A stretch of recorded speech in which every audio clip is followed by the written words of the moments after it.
হযরত শাহজালাল আন্তর্জাতিক বিমানবন্দরে তিনি পৌঁছান এবং সেখানে তিনি আসলে তাকে স্বাগত জানান এবং তিনি সেখানে নামার পর তিনি কিছুক্ষণ ভিআইপি লাউঞ্জে অপেক্ষা করেন। তিনি এবং তার স্ত্রী জনাব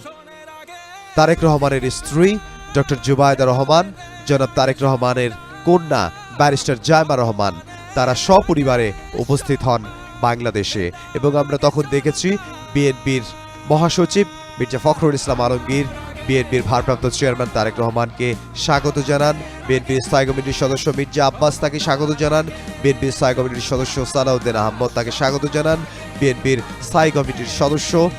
সেলিমা রহমান তাকে স্বাগত জানান, বিএনপির স্থায়ী কমিটির সদস্য গয়েশ্বর চন্দ্র রায় তাকে স্বাগত জানান,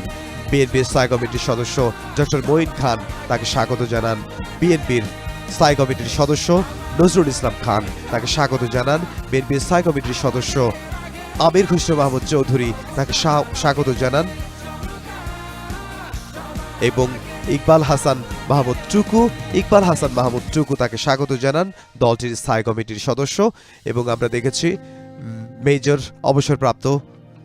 হাফিজ, তিনিও আসলে দলটির স্থায়ী কমিটির সদস্য, তিনিও তাকে স্বাগত জানান। বিএনপির সিনিয়র যুগ্ম মহাসচিব রুহুল কবির রিজভী, তিনিও তাকে স্বাগত জানান। আমরা দেখেছি বিএনপির যারা স্থায়ী কমিটির সদস্য রয়েছে, নীতি নির্ধারণী ফোরামের সদস্য যারা রয়েছে, তারা তাকে বিমানবন্দরে স্বাগত জানান, হযরত শাহজালাল আন্তর্জাতিক বিমানবন্দরে তাকে স্বাগত জানান এবং নিকট আত্মীয় যারা রয়েছেন তারাও সেখানে তাকে স্বাগত জানান। আমরা ভিআইপি লাউঞ্জে সেখানে দেখেছি ডক্টর জুবাইদা রহমানের মা, বিএনপির ভারপ্রাপ্ত চেয়ারম্যান জনাব তারেক রহমানের শাশুড়ি